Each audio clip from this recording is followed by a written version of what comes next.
صلوات پر محمد و آل محمد اللہم صلی علی محمد و آل محمد. اس بات سے محسوس کرو کیا ہے سکینہ، اس بات سے محسوس کرو کیا ہے سکینہ. عباس کے ہونٹوں کا قصیدہ ہے سکینہ، اس بات سے محسوس کرو کیا ہے سکینہ. آئینہ زہرا میں جو دیکھا تیرا بچپن،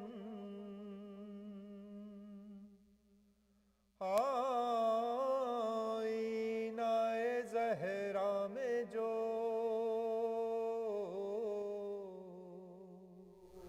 دیکھا تیرا بچپن،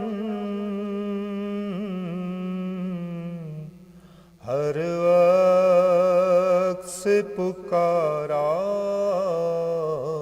کہ تو زہرا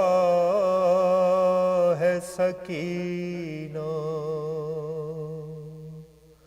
اس بات سے محسوس کرو کیا ہے سکینہ. جو پیاسے کے پرچم کی علمدار ہے اب تک، جو پیاسے کے پرچم کی علمدار ہے اب تک،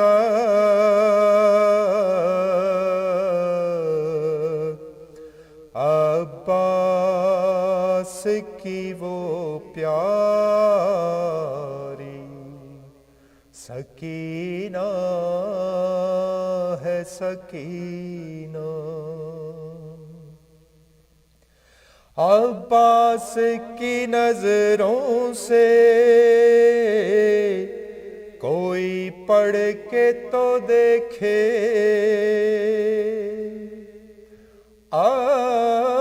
عباس کی نظروں سے کوئی پڑھ کے تو دیکھے،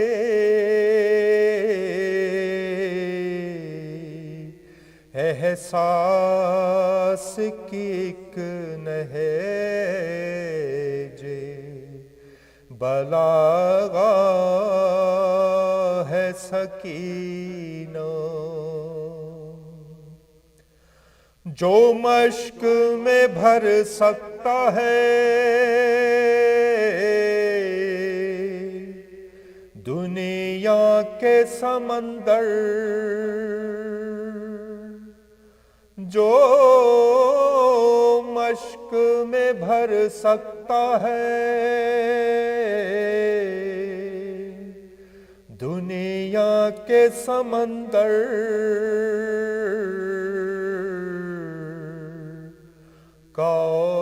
کونین میں بس وہ تیرا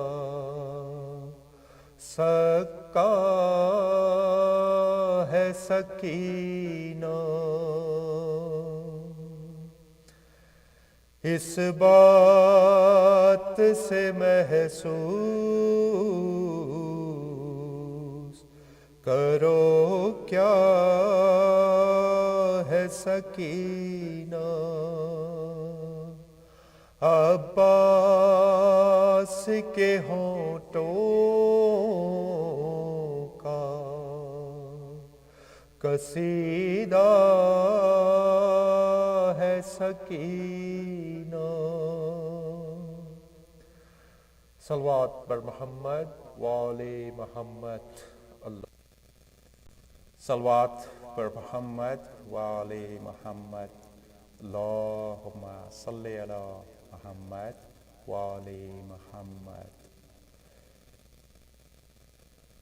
زینب کو ہر ایک موڑ پہ تڑ پائے گی دنیا یاد آؤ گے بھیا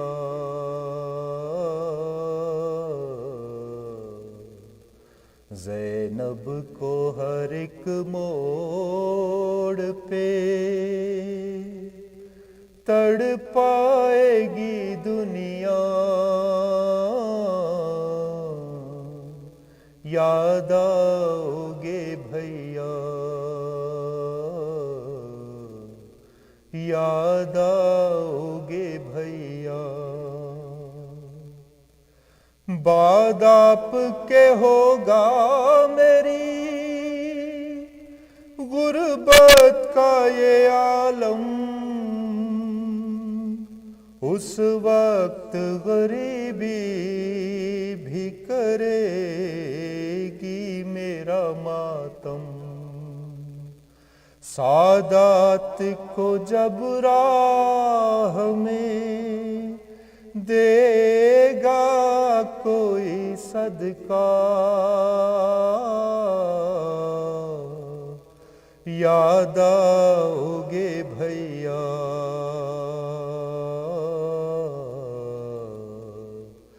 زینب کو ہر ایک موڑ پہ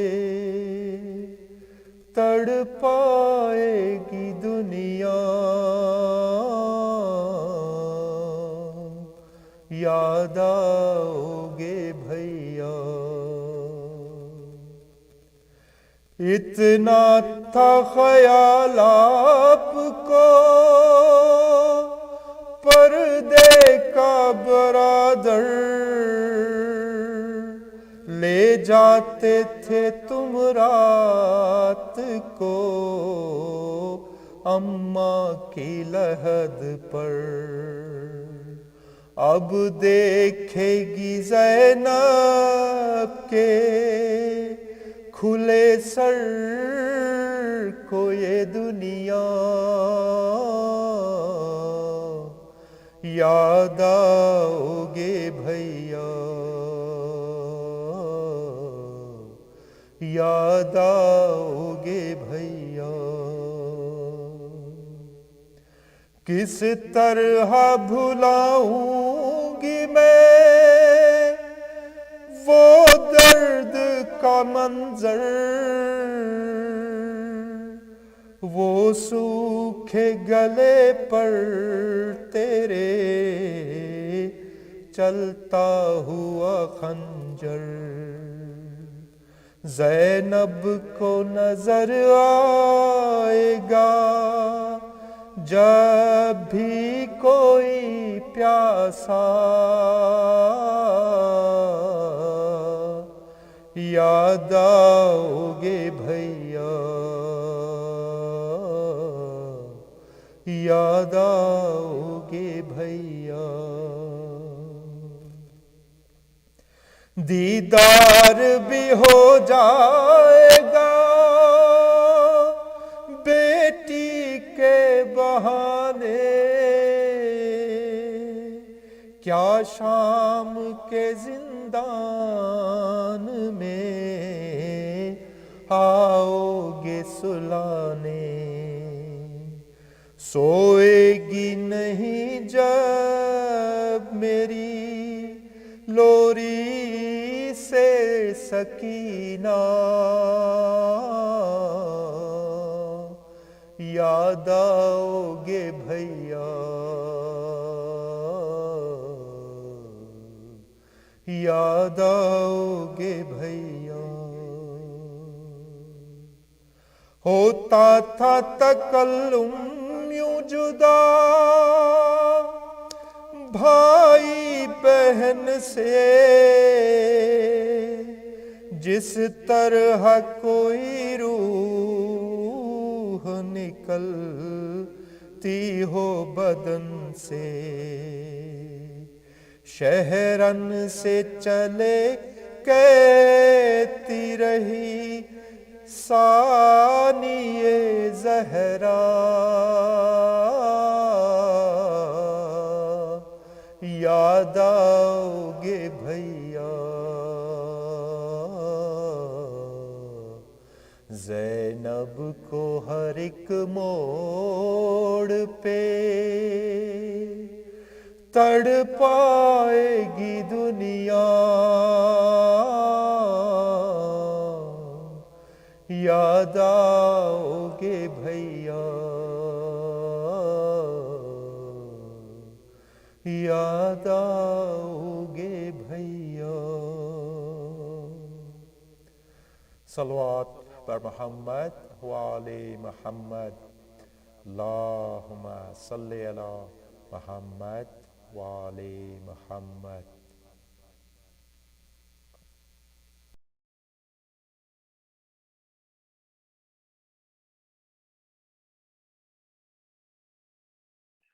أعوذ بالله من الشيطان الرجيم. بسم الله الرحمن الرحيم. ربي اشرح لي صدري ويسر لي أمري واحلل عقدة من لساني يفقهوا قولي. الحمد لله رب العالمين، ثم الصلاة والسلام على سيدنا ونبينا وحبيب إله العالمين أبي القاسم محمد. اللهم صل على محمد وآل محمد وعلى آله الطيبين الطاهرين المعصومين، واللعنة على أعدائهم أجمعين من الآن إلى قيام يوم الدين. أما بعد، فقد قال الله تعالى في محكم كتابه الحكيم: بسم الله الرحمن الرحيم.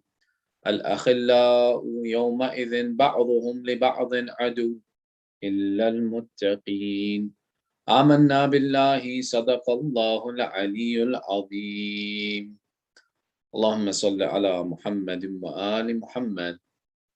Respected elders, brothers and sisters, أعظم الله أجورنا وأجوركم بذكرنا المسائب آل محمد عليه السلام.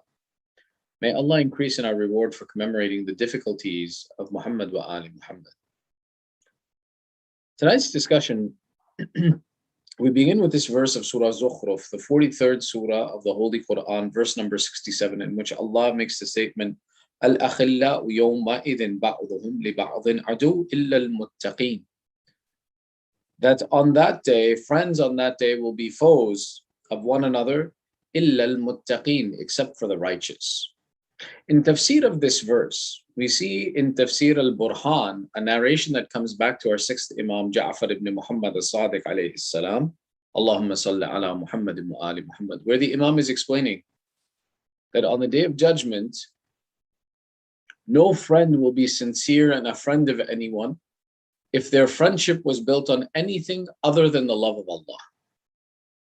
Meaning that any friendship that we make that's not based and grounded in faith and iman, that isn't grounded in the love of Allah, that in this world, they may be someone who is our friend, but on the day of judgment, they will become our enemies.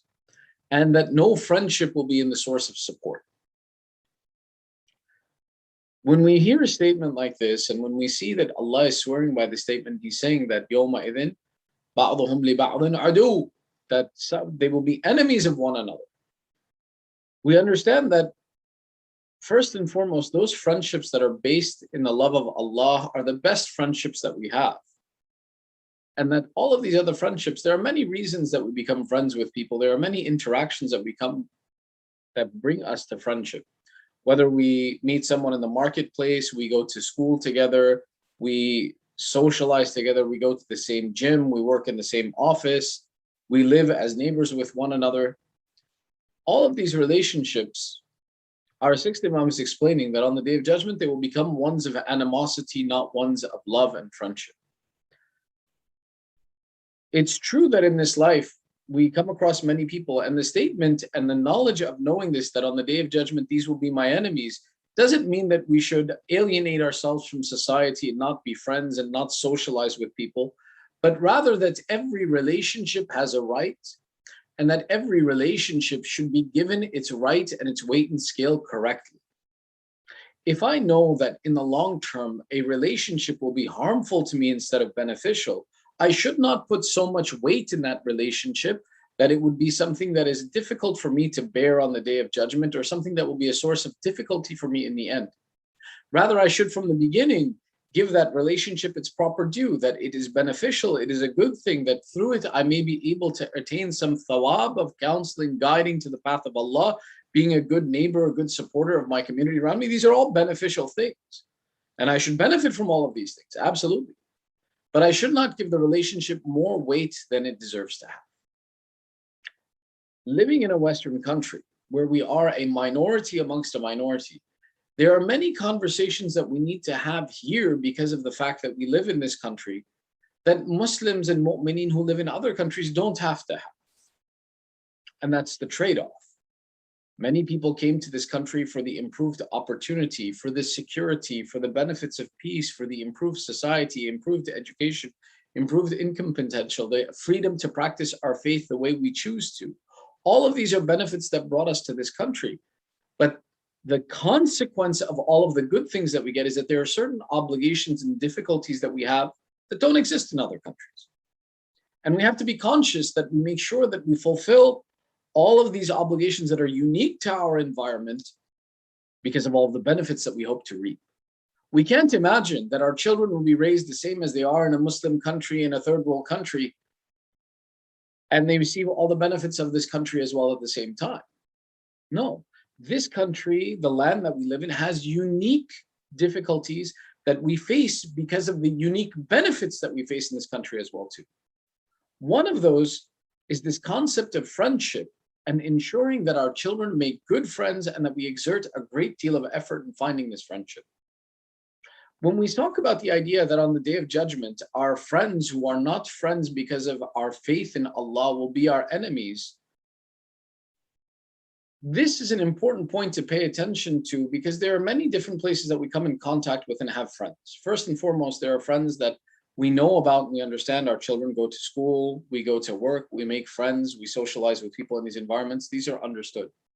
There are other friends that, for example, we make in college, or that are old friends from different parts of our lives that associate with us, that are neighbors that live near us, that are people that we play sports with, and this is another group of friends. But there's a third group of friends that our children associate with that we really have to pay very close attention to, and those are friends that children make online. Whether we talk about in streaming group chats, things of this nature, or when they play online in video games and they play in leagues or they play in competitions with other children. This is something new that we have to pay very close attention to. These online groups where gamers gather together and they play in leagues and teams, and they have competitions where they play with other children. These types of people that become friends with one another through this process is one of the most dangerous places of friendship. And I'll explain why. That when our children are online playing with these individuals, there's a sense of anonymity. That, for example, the only thing you can hear is this person's voice, you can see them playing on the screen, and you see a screen name. You don't really know who this person is, you really don't know what their values are, you really don't know what kind of person they are. But here we take a headset, we put it on our head, and now our child is listening to the voice of this individual in their ear. And they're taking in everything that's coming in through them. And that person has no consequence for the words, the actions, the choices that they make, and nothing will ever be tied back to them. We've learned as we've grown up and as we've seen the internet develop, that anonymity brings about some of the worst characteristics in people because they feel there is no accountability. When I can say something, for example, in a comment section of a message board or on a video, or I can say something online where people don't know me, I feel no fear or hesitation in what I'm willing to say. And the same is true of these online video games that our children play as well too. that these children, when they're playing these online video games and they're playing with strangers, those strangers will say anything, can say anything, do say anything without fear of consequence of their words. And they may say some of the worst things that our children hear. They may teach our children horrible things through this process, which is why it's very important. Video games are not like how they used to be, that, for example, my child sits in the basement or sits in front of the TV and plays a video game alone. No, now because of the benefits of the internet, the benefits I said, the good and bad of the internet, any interaction that involves a computer, that involves technology, involves strangers and people from other places, and I need to monitor them. My comment is not to say that don't let your children play video games at all, but no, rather pay attention to who they're playing with. Let them play with their cousins, their relatives, people who you know, who you're familiar with, whose influence you can be comfortable with. Don't set them free in the world to interact with society at large without having input into this. It's an important place that we watch their friends and we watch who are the people who are influencing my children and influencing us indirectly. Because whatever that child learns, they bring back into the house. It impacts everyone in the house then. It impacts the younger children. It impacts the elders. It impacts the relationships we have in society. Paying attention to friendship and who are our friends is a very important aspect that the Ahlul Bayt alayhimus salam teach us. Al-mar'u ala dini akhi, that a person follows the religion of his friends. Whoever it is that we're socializing with eventually impacts our faith, impacts our ideology in life, and what we believe to be right and good that we should do with our life, and what is harmful and dangerous to us in our life. And this idea where we talk about in this verse of Quran, that on the day of judgment, that people will be al-akha yawma idhin ba'duhum li ba'dhin aduwwun illa al-muttaqin. That friends on that day will be enemies of one another except for those who are pious. The reason behind this, and it's a very intellectually sound reason, is that the day of judgment is a place where every human being will be in need of the mercy of Allah. Every human being will have a shortcoming in their character, will have something that's missing, and they will see the consequences before their eyes, and they will try anything and everything they can to seek some succor and some comfort to get them away from that danger that's about to attack them.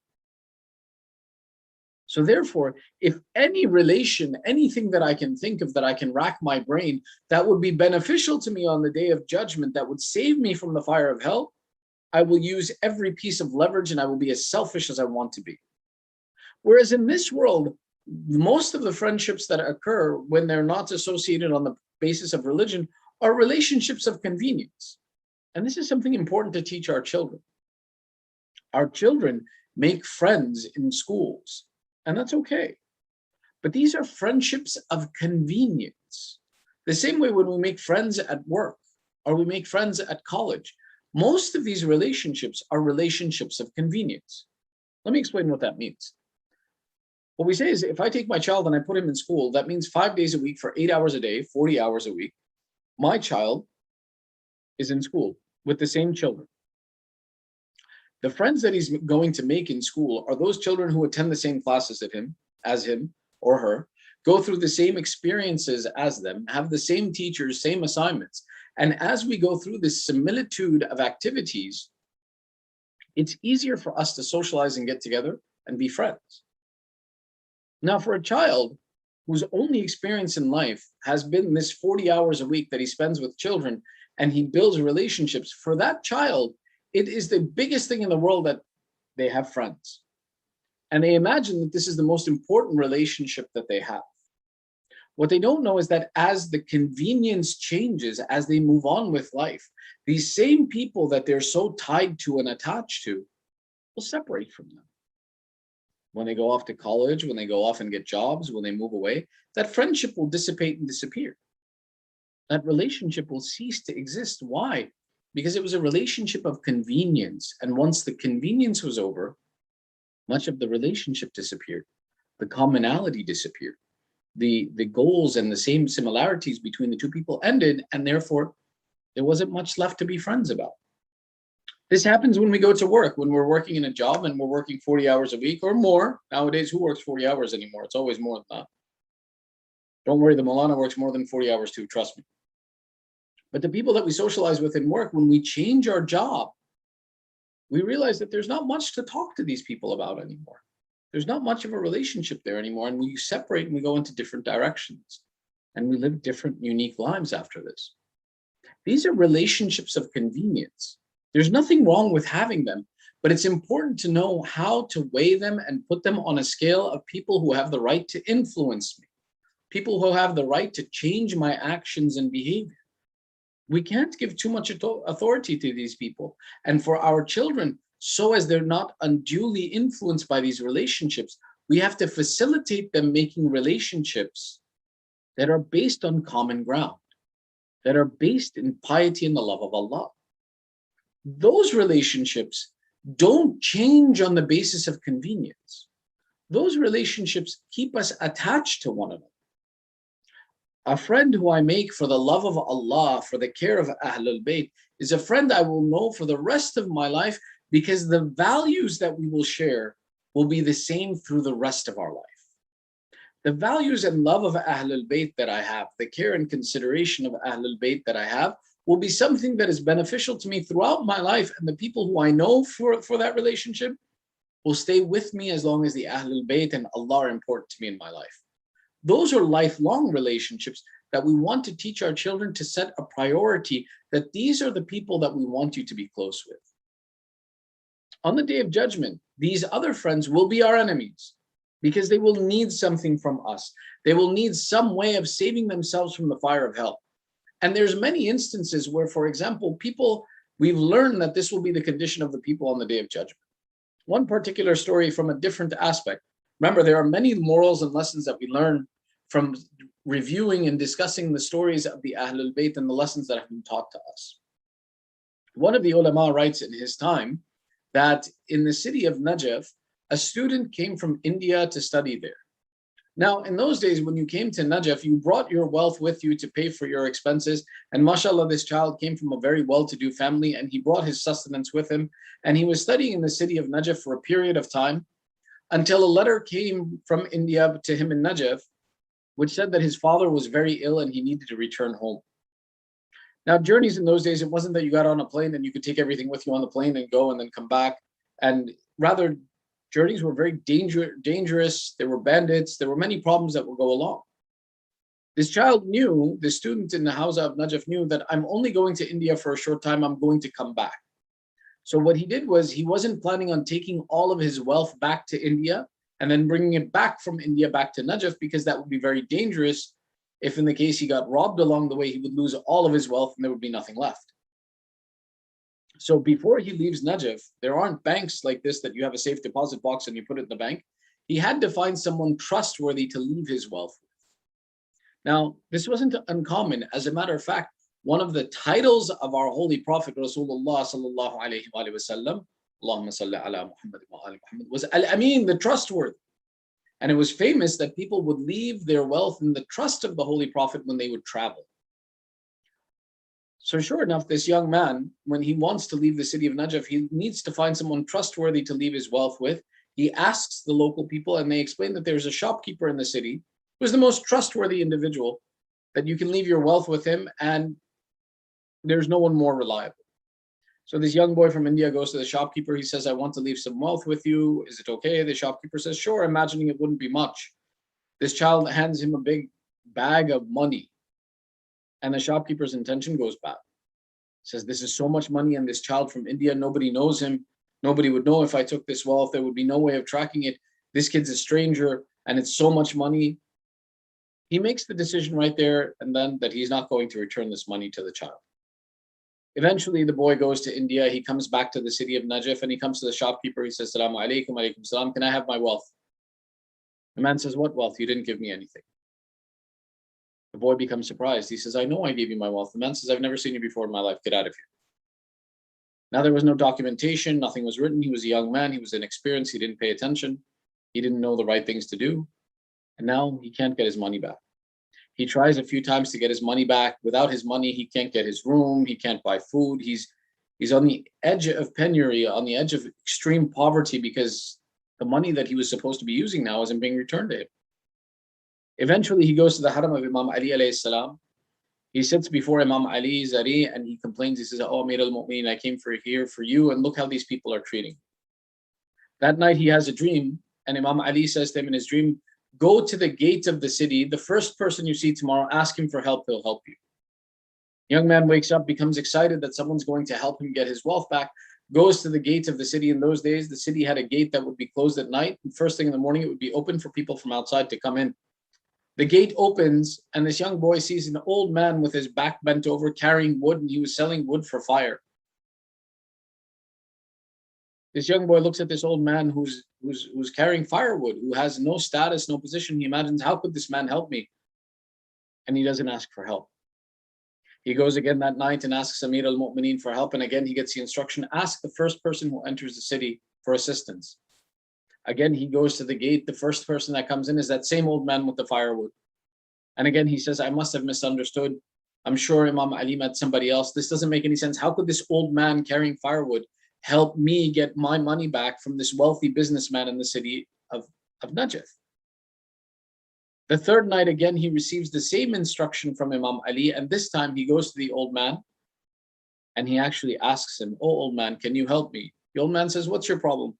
He says, "This way, before I left the city of Najaf, I gave my wealth to a shopkeeper to keep for me. Now he won't return my wealth." The old man says, "I know the shopkeeper. He's very well known. After Zohar prayers, the shopkeeper sits with his friends and they discuss and they ask the opinion of the shopkeeper and they believe him to be very pious. Come to me at that time. I'll get you your wealth back." Young man surprised. He says, "This old man can help me?" He says, "Alhamdulillah." After Zohar, he goes to the shopkeeper's place. Now, in those days, after the time of Zohar was break time, and the people in the community and the other shopkeepers would come to this individual and discuss their problems and seek benefit from him.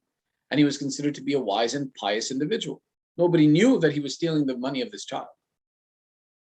So as this shopkeeper is sitting there giving advice to people, the wood seller, the old man, comes and says, "Oh, shopkeeper, I have a problem. I need your advice." Now, everybody turns and listens. What does the shopkeeper advise this old man? He says, "Old man, what is your problem?" The old man says, "Some years ago, I used to live in a city, and it happened that my children became sick and I needed to take a loan. The only one who could give me a loan in that city was a Jewish man. I took the loan from him and I agreed on terms of repayment. And because even then, all I did was sell firewood, I didn't make much money. So I had to pay him a very small amount of money at a time. Like, for example, $1 a week. And the Jewish man was a good man. He agreed to it. And I repaid him all of his debt except for $1. And then when it came time for me to pay him that last dollar, I found out that the Jewish man had left the city and he had moved away. I looked for him for some time, but I couldn't find him. Eventually, one night, the old wood, the firewood carrying old man says, "One night I had a dream that it was the day of judgment. And the love of this Imam Ali helped me through all of the phases until I came to the Sirat, the bridge. When I was passing the bridge, and I didn't have a difficulty, I was passing the bridge, one of the souls from the fire of hell came up and blocked my path on the bridge. I tried to get away from him, but he wouldn't leave me. Eventually, I asked the angels for help. And the angels said that this man has a claim against you. You have to pay him before you can leave. When I looked at this inhabitant of hell, I found it was that same Jewish man I had taken a loan from. And now he said that you owed me money. I want you to repay me the debt that you took from me." And this man now says that on the bridge to heaven, I said to him, "I have no wealth now. I have no money. There's nothing I can give you in compensation." But the angels insisted that I had to compensate him for what he had given me. And until I compensated him, I couldn't leave. So I asked this Jewish man, "What do you want from me then? I have nothing to give you." The Jewish man said to me, "The fire of hell is burning me. I am in excruciating pain constantly. You are still cool and comfortable. Let me just touch you with my finger that I can experience the coolness of your body for just a moment. And that will be sufficient as repayment for the money that you owed me." This man says, looking at him as an inhabitant of the fire of hell, I became extremely frightened. I didn't want him to touch me, but the angels allowed him, and this man came and he placed his finger on my chest. I swear to you all that the burning from this man's finger was so extreme, it made a hole in my chest, and I woke up screaming in pain.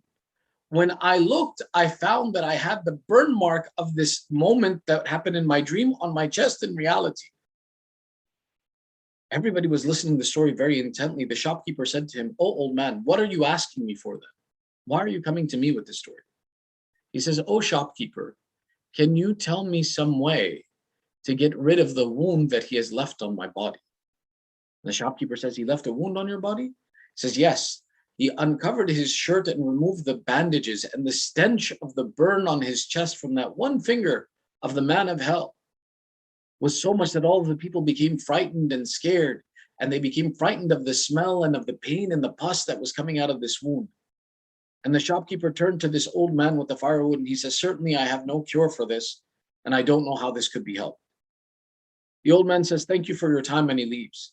The shopkeeper immediately turns to the boy from India, and he says to him, "Come tomorrow and collect your wealth. I want nothing to do with the wealth of anyone else." The lesson in this story, one, is the aspect of being sure of the amana and the trust that is given to us, that we repay it, that it is easier for us to repay someone in this world than to take the debt with us to the next world. The other aspect of the lesson is exactly this, that even the idea, if someone is owed $1, on the day of judgment, they will look to collect anything and everything that they can because of the severity of the punishment of Allah. Therefore, it's so important that we pay attention to the friends that we keep in this life, because certainly they will become our enemies on the day of judgment and want to take from us any benefit that we have with Allah, except for those whose friendship was for the sake of Allah. Those who had friendship for the sake of Allah will be our supporters, our helpers, will be the ones who want to help us. This is why it's important to pay attention to who do we make our friends? Who is our companion? Allah continues and explains that on the day of judgment, not just that the oppressors will be looking for assistance, but the mu'mineen will be complaining about who they kept as friends. In the 25th surah of the Holy Quran, Surah Furqan, there's a discussion about the people on the day of judgment and their condition, where Allah explains, يَوْمَ يُعِذُّ الظَّالِمُ عَلَى يَدَيْهِ يَقُولُ يَا لَيْتَنِي اتَّخَذْتُ مَعَ رَسُولِ السَّبِيلَ. That on the day of judgment, there will be people who will be biting at their hands in frustration. If you've ever seen someone frustrated who doesn't know what to do, sometimes you'll see them bite at their hand. That Allah is describing that the oppressor on that day of judgment will be someone who bites at his hands and complains and says, "Oh, I wish I had followed the path of the Holy Prophet." The Mufassirin explain that this description of the dhalim who will be on that day complaining, "I wish I had followed the path of the Holy Prophet," are those people who were mu'mineen, believers, who believed in the message of Allah, but then they left the message of Allah and they went astray. Look at how it continues. This was verse number 27, verse number 28, where this oppressor will complain, "Ya waylata laytani lam attakhidh fulanan khalila." Verse 27 is telling us that these oppressors who will swear and wish that they had followed the path of the messenger and they had stayed with the Prophet of Islam are people who knew about the religion of Islam, were following the religion of Islam, and then they left the religion of Islam. Now look at verse 28 that explains why they left the religion of Islam. That on that day, Allah is saying, they will say, "Ya waylata, woe is me. Oh, I'm so angry at myself. I wish that I had not taken so-and-so as my friend. Lam attakhidh fulanan khalila." That I had not taken so-and-so as a friend. And then it continues, لَقَدْ أَضَلَّنِي عَنِ الذِّكْرِ بَعْدَ إِذْ جَاءَنِي وَكَانَ الشَّيْطَانَ لِلْإِنسَانِ خُذُولًا. Verse number 28 and 29 point to a very important reality, that what makes a man someone who is a dhalim, or a woman, a dhalim, after they've accepted the religion of Islam, after they're on hidayah, what is it that will cause this person to still go to hell? And it says that that person going to hell, about to be punished by Allah, will say that the reason I'm going to hell, the reason I'm going to be punished, is because I took so-and-so as my friend. Certainly my friend led me astray after I had found the correct message of Islam. لَقَدْ أَذَلَّنِي عَنِ الذِّكْرِ بَعْدَ إِذْ جَاءَنِي. My friends took me away from the righteous path after I had found the haqq and the truth. The day of judgment is not just a time where, for example, your friends who are common people will try to take advantage of you and try to take benefit from you. But if we are led astray by our friends, then we too will be the people who will complain about them and say that they led me astray. It's their fault that today I'm going to hell.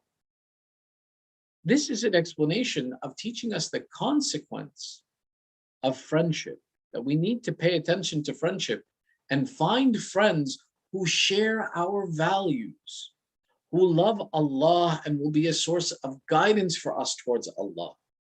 Friends who share the same priority of wanting to go to heaven and protecting their path to heaven. And if as adults we have to be careful of friends that we have, for children it's even more so that we have to talk to them constantly about who do they make their friends as? What kind of friends do we want them to have?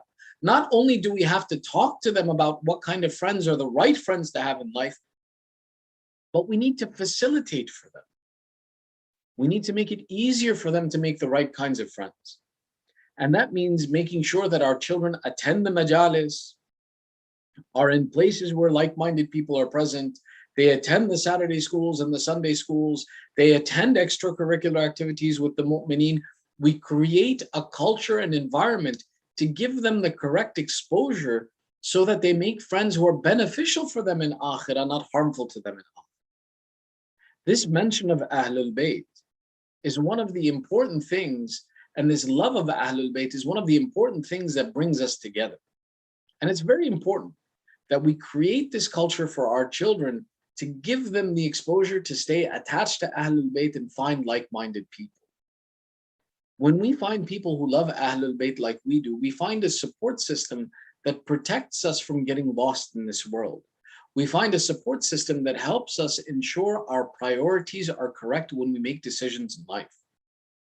It's very important that we are involved in our children's process of making friends, and that we too are conscious of who do I give the position of counsel to and who do I associate with, such that I ensure that my relationships are built with Allah in mind. These are the days of Masa'ib of Ahlul Bayt. And amongst the Masa'ib of Ahlul Bayt that we want to mention tonight are the difficulties that Our Lady Sayyida Zainab binti Ali salamullahi alayha, Aqilatu Bani Hashim, al-Masa'ib, the mountain of patience felt. Whenever we read the waqi' of Karbala, we see that Sayyida Zainab was the first and foremost to practice the aza of Imam al-Hussain and to ensure that society remembered Imam al-Hussain and that they did not forget his mention. Whether we look that when she left the city of when she left the field of Karbala, that the one that she bids farewell to is her brother. They say, well, on the 11th of Muharram, when they took the Sibaya and the prisoners away from Karbala, they paraded them past their deceased relatives, past the Shuhada, as a source of punishment and a source of pain for them. They say in this moment it was Sayyida Zainab who saw the body of Imam al-Hussain and threw herself from the mount and went to her brother. They say in this moment Sayyida Zainab announced a piece of poetry. She said, "Oh brother, it is the habit of siblings that when they leave one another, the sister and the brother kiss each other's cheeks before they separate. But oh my beloved Hussain, you have no cheeks for this Zainab to kiss. Oh Hussain, I will bid you farewell in a way that no sister has ever bid farewell to her brother." They said that Sayyida Zainab kissed the cut neck of Abu Abdullah and said, "Brother, I bid you farewell," like no sister should leave her brother. Sayyida Zainab only discussed the affair of Imam Hussain that even in Sham, when the heads of the Shuhada were returned, every mother stepped forward to take the head of her child. Every wife took the head of her husband. Sayyida Zainab, when they brought the head of Imam Hussain, said, "Return my Hussain to me." But then these two heads were brought that the people questioned, were these orphans who fought for Abu Abdullah? And the women called out, "Hasha lillah, these are the sons of Sayyida Zainab." But Sayyidah Zainab does not weep for them. She cries for Hussain. Sayyidah Zainab said, what we give away in sadaqah, we don't take back. I don't take this back, rather it is my Hussain who I weep for. On the day of Arba'in, when Sayyidah Zainab returns to the land of Karbala, she speaks to Abu Abdullah, she speaks to Abu al-Fadl al-Abbas, she gives counsel to the women. They said, still we did not see Zainab cry for her children. Rather, there too, she preserved the message of Abu Abdullah. We see instead, when she returns to the city of Medina, and eventually Imam Zain al-Abidin says, oh aunt, the time has come for me to return you to your house. It is now time for you to return to your house. Sayyidah Zainab first weeps and she says, oh nephew, will you separate me now after the difficulties that we have been through together? Will we no longer stay together? Imam Zain al-Abidin says it's appropriate for you to return to your house. Abdullah ibn Ja'far must be waiting for you. Your daughters must be waiting for you. They said that Imam Zain al-Abidin walks Sayyidah Zainab to her house. When they bid farewell to one another, they begin to cry and weep over the Masa'ib in such a way that it said that Imam Zain al-Abidin and Sayyidah Zainab hugging one another were so weak that they sat on the floor in front of the door crying. When Abdullah ibn Ja'far, the husband of Bibi Zainab, comes to the house, he says, calls inside to his children. He says, oh children, did I not tell you that when a beggar comes to our door, give them and alleviate their need. Don't make them sit at the door and wait for me. Sayyidah Zainab called out, oh Abdullah, I am your wife Zainab. Do you see me now as a beggar? The Masa'ib of Karbala have made your Zainab someone who looks like a beggar to you. Sayyidah Zainab entered her house. She smelt the silence of the house. They said she went to the room of Onan Muhammad. She sat between the beds of her two sons and raised up a cry that's, oh my children, where has your mother left you? What land are you left in? How unfortunate the mother who does not have her sons in her house. ألا لعنة الله على القوم الظالمين وسيعلم الذين ظلموا أي منقلب ينقلبون إنا لله وإنا إليه راجعون رضا بقضائه وتسليما لأمره ندعوك باسمك العظيم الأعظم الأعز العجل الأكرم. We raise our hands in dua, call out 10 times with tears in your eyes. Ya Allah, Ya Allah, Ya Allah, Ya Allah, Ya Allah, Ya Allah, Ya Allah, Ya Allah, Ya Allah. Ya Mahmud بحق محمد يا أعلى بحق علي يا فاطر السماوات بحق فاطمة يا محسن بحق الحسن يا قديم الأحسان بحق الحسين. Oh Allah, accept this small ibadat from us. Ya Allah, give the thawab of this majlis, the marhumin of the sponsor of this majlis, our marhumin, and all the mu'mineen around the world who are in need of dua. Oh Allah, we have gathered here with hajat. By the right of the mention of Ali Muhammad, fulfill our hajat. Ya Allah, those amongst our family, our community, the mu'mineen who are suffering through sickness and disease, Ya Allah, give shafaat to the mu'mineen wherever they are. Oh Allah, those mu'mineen in Afghanistan, in Pakistan, and other places around the world who are suffering through insecurity and danger and threat to their life, Ya Allah, give aman and security to the mu'mineen wherever they are in this world. Oh Allah, forgive our sins, cover our flaws. Ya Allah, give us tawfiq to make good friends and those who will be our helpers in the akhirah, not those who will be our enemies in the akhirah. Oh Allah, hasten the reappearance of Sahib al-Zaman. Keep us and our children on the upright religion of Ali Muhammad. Oh Allah, entitle us to the shafa of Imam al-Hussain in dunya and in akhirah. 1 Surah Fatiha, 3 times Surah Ikhlas, لأرواح المؤمنين والمؤمنات مع الصلوات. اللهم صل على محمد وآل محمد. بسم الله الرحمن الرحيم. الحمد لله.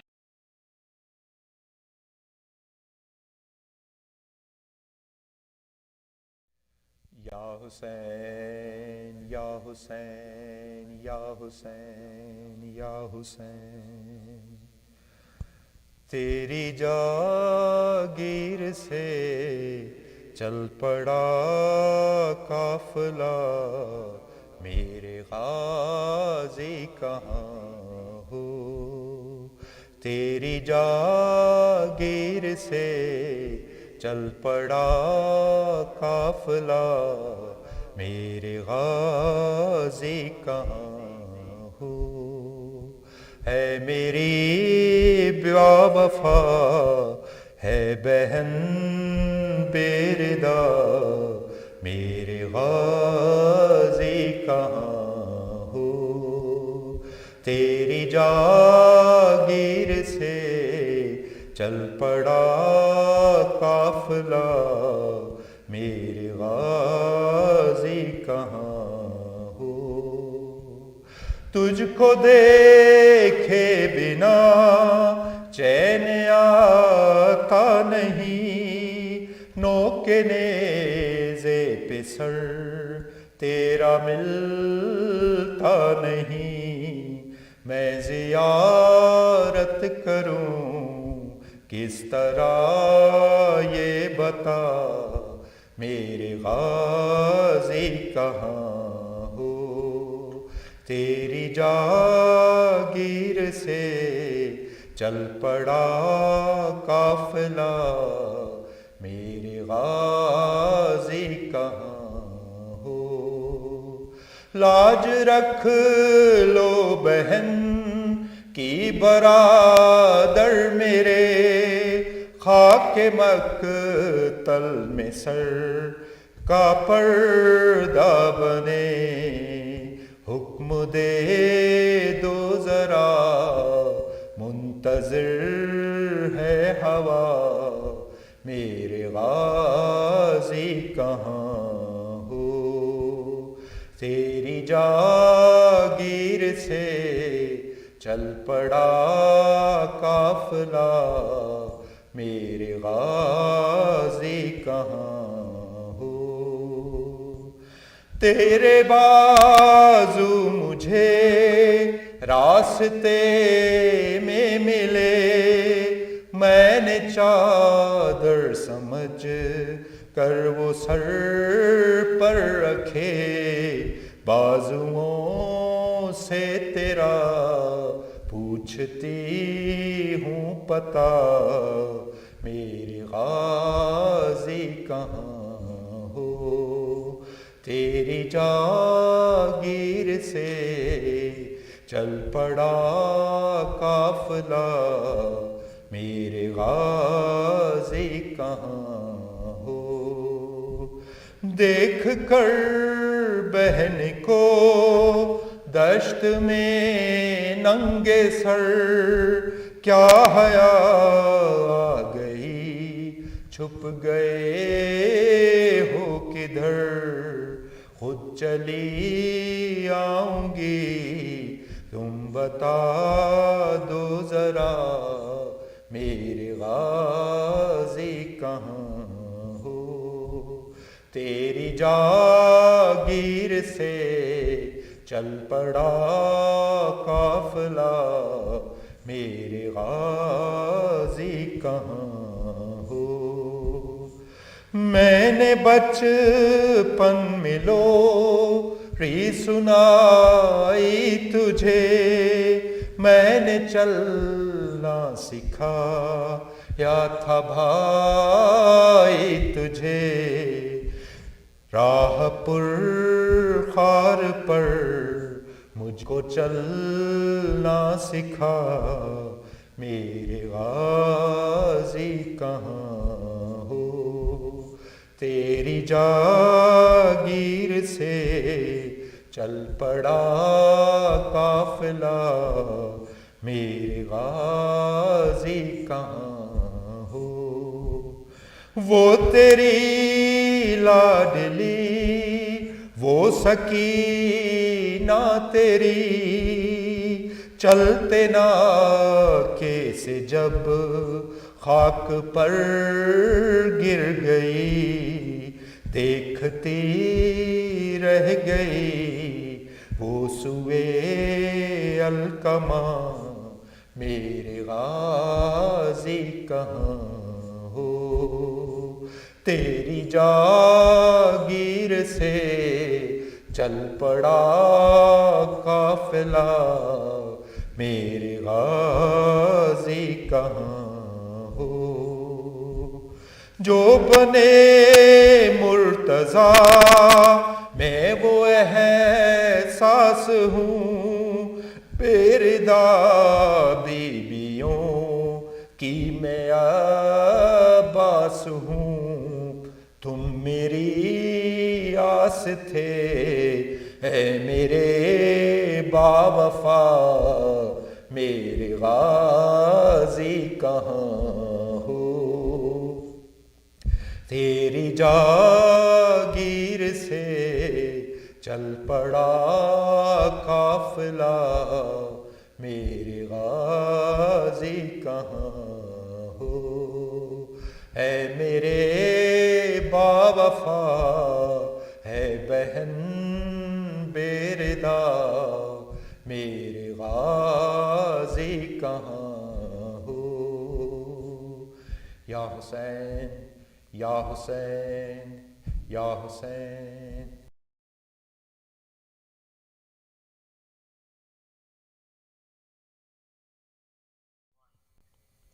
A'udhu billahi minash shaitanir rajim. Bismillahir Rahmanir Rahim. Dear brothers and sisters, Assalamu alaikum. Tonight we had the honor to listen to the second and final speech of this weekend Majalis addressed by Hujjatul Islam, Maulana Bilal Hussain of New York. We pray to Allah subhanahu wa ta'ala to give us understanding and the comprehension to understand the lessons being taught in these Majalis. And we pray for Maulana Sehat and Salamti inshallah. Let's recite a loud salawat for him. Allahumma salli ala Muhammad wa ali Muhammad. Let's also recite a salawat for Shafqat Bhai who recited Salam, Marsiha and Noha tonight, for his Sehat and Salamti and rewards for his efforts in this world and hereafter. Please recite a loud salawat. Allahumma salli ala Muhammad wa ali Muhammad. Tonight's program is being sponsored by the family of Sister Tabassum Nafsi and Brother Murtaza Rizvi. For their Sehat and Salamti, acceptance of their and all Mu'mineen's hajat, please recite a loud salawat. Allahumma salli ala Muhammad wa ali Muhammad. They have requested a Surah Fatiha for the Isale Sawab of all of their marhumeen, especially for marhum Yusuf Nafsi, Farzana Nafsi, Razia Abbas Rizvi, and Ali Zamin. For all of these marhumeen and all of for your marhum mu'mineen and mu'minat for their sawab, please recite a Surah Fatiha preceded by a loud salawat.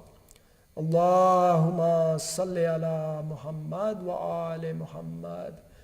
Bismillah ar-Rahman ar-Rahim. Alhamdulillahi Rabbil Alameen. Ar-Rahman ar-Rahim. Maliki yawmiddin. Iyaka na'budu wa iyaka nasta'een. Ihdina as-sirata al-mustaqima. Sirata al-lazina anamta alayhim. Ghayru al-maqdubi alayhim walad-dallin. Salli ala Muhammad wa ali Muhammad. Brothers and sisters, as I mentioned yesterday, the next Majlis will take place in the masjid on Thursday. This Majlis will be addressed by Hujjatul Islam Maulana Amir Mukhtar Faizi. We'll start at 7:30 p.m. with Maghrib and Isha prayers, followed by Du'a Kumal, which will be recited by Brother Jafar Haider this week, and then the speech by Maulana Faizi inshallah. Ladies Majlis will take place at 10:30 a.m. next Saturday, and these Majalis are being addressed once again by Sister Maryam Ali Tahir. Finally, the final set of weekend Majalis will take place next Saturday and Sunday. Those Majalis will be addressed by Hujjatul Islam Maulana Bakir Imrani. Please keep in mind that those Majalis and all the Majalis I mentioned, these will take place on the Baitul premises in the masjid inshallah. We are encouraging all brothers and sisters to please participate if you can, and for any reason if you're not able to come into the masjid, please follow us online inshallah. This concludes our program for this weekend. We pray to Allah subhanahu wa ta'ala to eradicate this disease of COVID-19 from this earth and keep all mu'mineen in the protection of His mercy. Wa akhiru dawana and alhamdulillahi rabbil alameen. Assalamu alaikum wa rahmatullahi wa barakatuh.